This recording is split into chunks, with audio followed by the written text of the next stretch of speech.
So Colter, enlighten us just a little bit. You got some pretty crazy news, and you've been to a few doctor's appointments. So kind of just fill us in on what's been going on, and then we'll talk where your head's at. Okay? Well, there's a lot of events that led up to it, but I basically got a call last week, and the doctor says we found cancer. And what was your first thought when that word came out of his mouth? What was your first thought?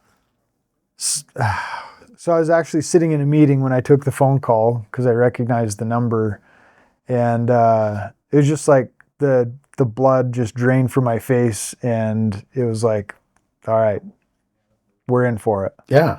You know, and I've had some pretty personal interactions with cancer. One of those being when I was 7, my little brother had cancer, had leukemia at the age of 5 years old, and my best friend had to go to the hospital on a regular basis, and I got left home and with family members, and it impacted our family. It impacted me, because I'm thinking I'm going to lose my best bud, and and then he's not feeling good like he used to. He can't play. Yeah. He's just not, and so for me, like, it was already really personal bringing up the cancer potential. Yeah. And so, I mean, there's the low of it, of thinking, man, that's serious, because I've seen how serious it is. And fortunately, my brother made it through, and he's my greatest friend still. I think that it's probably important for me to talk about the journey that got me to even go and figure it out. Okay, I love that, because after your phone call, you called me and told me what happened. I immediately scheduled my colonoscopy. I'm a little older than Colter, and I've never had one. I've always been like, go to the doctor when you're sick. And if you're sick, try to push through it as much as you can until you can't walk or something, which is stupid, but that's just kind of how I've always been. I just don't go to the doctor, but I need to change that. So because of your conversation with me, I scheduled one. And I'm glad. That right there might be the only reason why I needed to have gone through this experience. But I can guarantee it's inspired some other people that are also like, ooh, wow, I haven't done one. Even Ryan. I bet you in your head, you're like, whoa, how old are you? Didn't you at first? Yeah. I think everybody, it really hits personal, because most of the time cancer is a death wish. That's the first thing we think. Yeah. We're going to die, because we have so many friends, family, and loved ones that die from cancer. Yeah. So take us on. So you got the phone call, and you're like, what the heck? Were you able to go back into the meeting, or did you take a few minutes? Yeah, I was back in the meeting, but I was not mentally present. Yeah, I'll bet. And at this point, your wife didn't know yet. No, I mean, so these two guys had the privilege of knowing very first, and I'm thinking, man, all right, now how do I approach the rest of the conversations, and, telling my wife and telling my kids and telling my family and friends, and, and ultimately, like, what am I up against? And all of the questions that get asked after a diagnosis like this. And then you start researching, and you read about all of the things that people read the most about, which is the most severe of the cases, right? Yes. And so I finally decided, like, I had to stop reading about it, and I needed, like, a direct conversation with my doctor. And, so, man, and I had a long conversation with a buddy last night who is going through a diagnosis that he had, as a blood disease. And he told me about it a couple of years ago, and he just said, Colter, there was a point when I was just going to explode if I didn't tell somebody. And he and I had that conversation and have a good enough friendship that I was so blessed by it, because then I was able to take that home and with my family be able to pray for my friend. And, we're just so much closer today because of that experience. And he is, past the really severe part of that disease because of some drugs that allow for him to mitigate the symptoms from it. And I've had other conversations with friends that have basically been taken completely out of health spectrum and declined to such a degree that they just can't even function to get out of bed. And those are things that just scare me. Yeah. Because I'm active. I'm really pretty healthy. Like, I love to lift weights, and I like to run, and I like to rock climb and do all of the fun things. And so for me to all of a sudden have my health taken away from me is probably one of the things that scares me the most. And that's probably why I work so hard to try and keep it, is because it's important to me, because I know how it impacts my business. I know how it impacts my family. I know how in my family, like, I'm a lot happier when I feel good from a physical and mental standpoint. Definitely. And so it allows for me to be more present, which then allows me, again, in that trifecta of health and wealth and relationships, I can show up, I can perform, I can deliver. And so after a gut punch, basically, and then thinking about it, talking to a few people, because you went and had another operation, right? Had it pulled out, said it was cancerous, right? yeah. And now you're going to get a few other body scans, a few other things to see if there's any more, what's happening, and what kind of treatment plan you're going to need, or if any at all, right? Is that kind of what's up next? Yeah, there's definitely a treatment plan. And let me rewind even more, Jason. Okay, let's do it. Right, this is Colter Raw. Yeah, Colter Raw. This is a real deal, right? So the next consultation with my doctor, the next surgery, he basically said, before we went into surgery, he just said, Colter, if you would have waited to have your colonoscopy until age 45, you wouldn't have made it. That's a slap of reality, huh? Right, so 6.5 years early is what I ended up getting my colonoscopy. And the doctor's telling me, if you wouldn't have figured out a way to get in to see me the first time, you wouldn't have had a first time to see me. Yeah. And so I feel like I have a new lease on life. And I think about, like, what are the steps of having gotten me here, is God's been telling me for a little while that I needed to think more deeply about my health. My wife has gone through a couple of events. Health got thrown off a horse last year. That was pretty scary. That was scary. Yeah. And as we've gone through the rehab and the things that she had to, like, it consciously has changed my mindset as to what am I going to do to feed my body with the best things in order to be strong in the event of, whether it's a diagnosis or it's it's an injury. Yeah. And then I've had close family members that were, like, really staring down the barrel of death because of other health challenges. And the moments of crying and the challenges and the support system and love that has been expressed, I finally just said, like, I want to know everything about my health.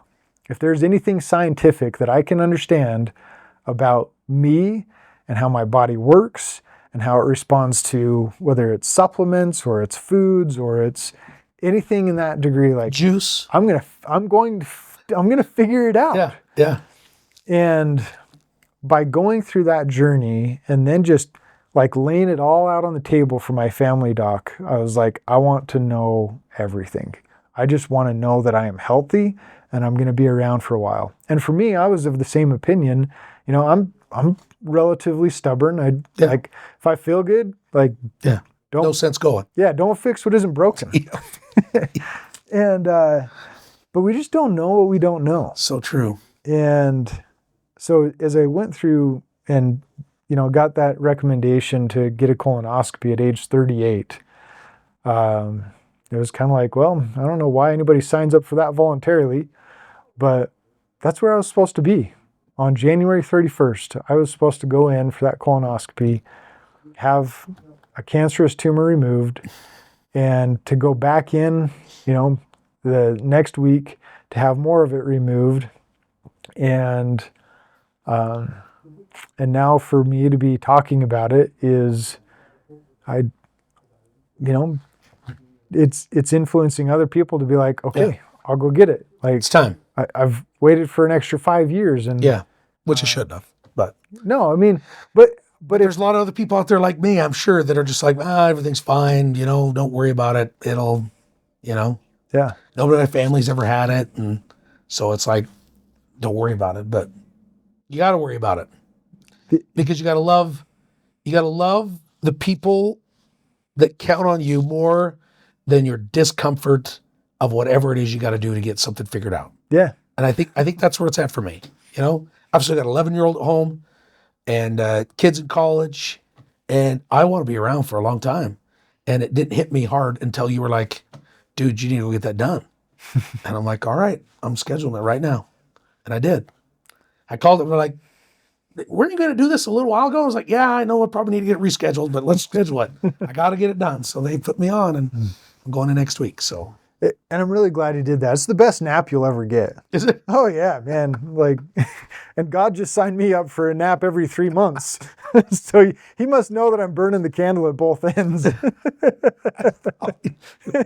Leave me here on this warm table, completely numb. But in all reality, like I'm really glad that you made the decision, and I hope that other people do. But Jason, if it was only because you needed to make that decision and wipe out any potential even idea of being afraid that something could be, like, I think it can also just put somebody at peace of like, hey, I don't have to worry about this for the next 10 years. Yeah.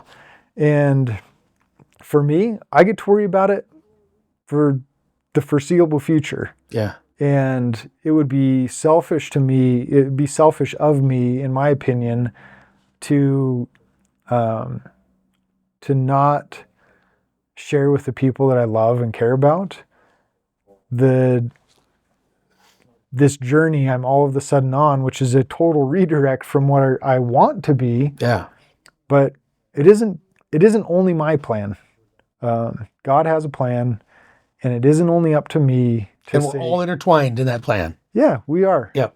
And so if it only helps one person, be at peace of mind, maybe discover something early on. Like, I'm blessed, and just found out yesterday that this is a grade 1 slow growing tumor. A little bit concerning because there's something called a tumor, and then a tumor stem. And they found that the tumor was actually embedded in the colon wall. And, that's where it becomes more concerning, is that if it comes and goes into the lymph nodes, then it can cause some other, like, more widespread challenges. Yeah. And, that sucks. Yeah. If it was anything else. But if it would have been a stem, they could have just isolated it, wiped it out, and, we wouldn't be talking about it much more because it would have been a done deal. At this point, it looks like a more significant surgery to remove a section of the colon. And I had a really good friend, a nurse, that started asking me questions, and we get embarrassed about talking about certain things, health related, and like the colon and all that stuff. And at this point, it's kind of like, well, everybody has one, right? And they all stink. That's true. And it's not just excuses. It's true. It's true. But for me, it was kind of like, ask the questions, because it means something to have other people care that I'm healthy and I'm well. And she made a compliment that I don't know that I entirely deserve, but she's like, look, it happens to the best people.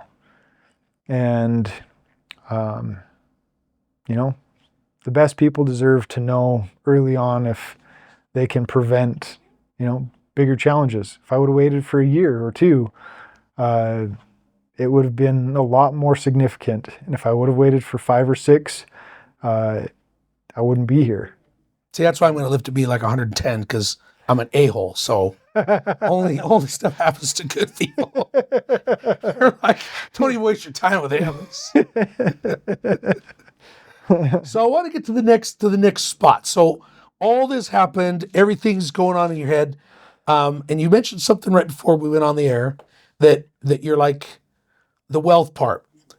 I felt comfort knowing that I had made decisions over the last 20 years, had set things into play to know that if something did happen to me, I'm 100% confident my family, my wife, will be taken care of completely. Mhm. Tell us a little bit about once you got over everything, went through the doctors. Hey, it's still be a concern. Still got to do another operation, some more scans. What kind of comfort did that give you? Yeah.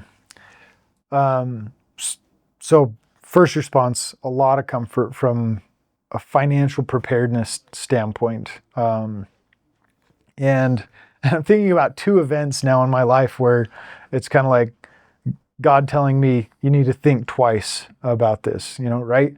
The health events in my family that happened last year that led me to being in the mindset of I need to think about my own health. Mm-hmm.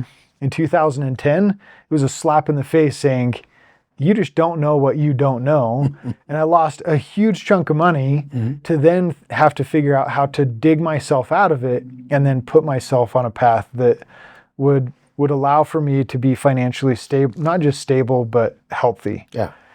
And that 2010 event was that slap in the face, and my Harvard cost equivalent education that allowed me to think twice about what it is that I wanted for my family. And it allowed for me to diversify into a number of different asset classes or income producing properties and assets, whether that's cryptocurrency or real estate or businesses or, and across those asset classes, have a diversification to where if some crazy event happened in one, it didn't impact the rest of them. Yeah.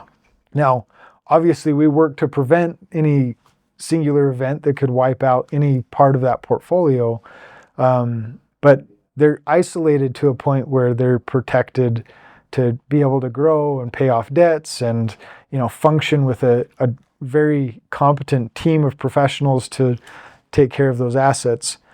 But then even down to the simplicity of having a life insurance plan in place and the comfort or peace that has when a life insurance policy would show up. If I were to pass at age 45 or age 38 today, my family would be comfortable, not just from a life insurance policy, but from income producing assets that will survive me for decades to come. Yeah. I think this is a really important discussion. I don't know how many times I have friends or family or acquaintances they'll find out that the husband dies, and it seems like it's the same story. Either their life insurance ran out, they forgot to pay their life insurance, like something's going on with their life insurance. And I think that is so important to not only get it so that it can last and outlive you. Hopefully you never have to use it, but then also make sure that payment gets made every single month, because life insurance is great, but what's a win for life insurance is they can figure out a way not to pay it. And if you're 30 days late or 60 days late and whatever contract they've got, they're like, we don't have to pay this, and something catastrophic happens to the wife or the husband, they aren't going to say, you know what, you deserve it because you've paid it for 20 years or 19 years and you missed 2 payments on it. Sorry. I don't think there's a life insurance company in the world that's going to think sympathy. They're going to say, this is how it happens. This is why they're able to pay out $2 million to one person and 1,000 people pay $45 a month. That's how that works, because they're hoping that people never get to use it. And they could just, it's the fear that they may have to use it. And so make that payment. And if you're out there and you have a family, you have life insurance, you are being irresponsible father and husband. And I can't say that enough. If you don't have a life insurance policy and you're married and you have kids, you're being irresponsible. Get one. They're cheap. $1 million policy you can get for under $100. And there is no insurance company sponsoring this. No, there's not. There is not. But get it done. Get it done. The last thing you want is for your kids and your wife to have to not only mourn your death, but also struggle to just to survive. And I think that's, you got to get it done. And then get your ducks in a row. If you have rental properties, if you have assets of any kind, make sure that they're set up right so that your wife gets access to those. So that you get access to those. If your wife passes away, your kids get access to those. If you both pass away, we never ever want to think about any of this we're talking about, but it's a reality. It's reality. Every day you wake up is a good day. Because the day you don't, somebody's complaining that they were 65. I'm like, if you want to stop complaining, you don't get out of bed. I mean, it seems simple, but it's true. It's true. Life is precious. And then you start watching these little reels on, if you're age 50, you've only got X amount of weeks left. You've only got X amount of weekends. You've only got X amount of sunsets. You've only got X amount of sunrises. I mean, it's like gets down to like 60 and you're like, wow, I've only got 60 of those left. I've only got 30 of those left. If you go to your average, you die at average age of whatever it is for America, for a male. Mm-hmm. So get healthy. I've been fat my whole life. I'm a fat kid. I've always been a fat kid. I've been different variations of fat my whole life. And I've been different variations of not so fat and really fat. So I've never been a skinny kid. Always been squatty. But I'm on a mission now with my daughter who's got Crohn's, and she's going through something to cleanse her body. And my wife and I decided to jump on that with her. And I'm telling you what, drinking juice every single morning and drinking another juice at lunch with some protein or whatever else in it, I have never felt better. Well, I shouldn't say that. I haven't felt this good in a long time. Eating all those greens, the reason why they call kale is I couldn't call it hail. So they had to change just one word, right? Or the one letter. Because it's not very good. It's not very good. But I'm drinking it. And because something's bigger than me out there. I've got to get my health in check because I don't want to be 55 and die and have my wife marry some young guy and go spend all the money I've spent the last 30 years trying to create. Mm-hmm. And I want to spend that money. I want to spend that time with her. I want to see my kids have kids and see grandkids. And so, number one, get healthy, right? Mm-hmm. Just got to do it. And then get your life insurance in order because you never know what might happen. Yeah, and your estate plan, your will and testament, like those are things that you can put in order really simply. It doesn't have to be overly complicated. Mm-hmm. That's not legal advice. Just put something in place that kind of outlines it for whoever might inherit what you've built. And in my opinion, as much as a life insurance policy is really valuable, my rental properties are a bigger life insurance than any single life policy. Definitely. Right? Because a 20-year term or 30-year term can run out. But my rental properties can be traded up for, bigger assets that can create a cash flow. And, and a few $1 million landing in a bank account for my family, it's not going to replace me, but it could be gone really fast. $1 million does not go like it used to. No, it doesn't. But if $20,000 a month shows up every single month for my family, and they know that they can rely on that every single month, they'll figure out how to manage it without me. Definitely. But if $1 million shows up and disappears, they have no chance to understand how to manage that. Yep. If my oldest were to turn 18 and all of a sudden inherits a couple $100,000, that goes pretty fast to school and to a vehicle and maybe to a down payment on a house, and it's gone. Yeah. And so a little bit of preparation, a steady stream of cash flow. Cash is king. Definitely. But cash flow is the victor, in my opinion. Yeah. In long-term wealth planning from a healthy family financial management standpoint. Love that. Well, thanks for being vulnerable today. I really do appreciate it. And I think a lot of people, it's good. My wife says the other day that if we didn't have bad things happen, we wouldn't recognize how good the good things are. And, my nephew having what's happened to him. And then my other nephew who didn't get married till he was 30, found a gal to get married to, had a baby, and now they're pregnant with twins. So somebody that was 30 years old before they got married and want to get married so bad, and all these different things. And so you have one catastrophic thing, you have something so good that happens, and there's good in everything. And my nephew, the one that says he's paralyzed, all he needs is a doctor to tell him you'll never walk again, and he's going to prove that doctor wrong. He's got more drive and more strength than I've ever seen anybody, and that's just the way he's always lived his life. So if that kid has an opportunity to walk again, he will, because he will not say. I mean, somebody says, you can walk? Oh, yeah. Watch me. Yeah. He's like, challenge accepted. That's the way he's always done his life. So get your stuff in order. Get your ducks lined up. Get your life insurance. Term life insurance is cheap. It is. It is. Yeah. Go talk to somebody. Talk to our buddy, Eric. He'd love to talk to you. Oh, absolutely. Well, and give you options. And I would even say to you, Jason, like, I now wish that I would have applied for another life insurance policy before I went in for my colonoscopy. Yes. Right? Yes. Because now that they found something, it'll get more complicated for me to get life insurance. Shelley made that comment that we should probably look at another term. Even if, 50, it's a little more expensive, maybe a couple $100 a month, but I think it'd be worth it because you never know what we might see. Yeah. So, I mean, considering some of those things and taking steps. Now, what I wouldn't do is say, oh, I've got to wait a few more weeks or a few more months to go and get the colonoscopy so that I can go through all of these other steps. Like, we can create a lot of reasons and excuses to not do things that are important to us. Because days turn into weeks, weeks turn into months, months turn into years. And before you know it, February's over, March is over, and all once we're here next year, and you didn't do anything. Yeah. You didn't get the life insurance done, and you didn't get the colonoscopy done. So, do it now, right? Yeah, I mean, taking action now, right? Success, what is it? Speed rewards the bold.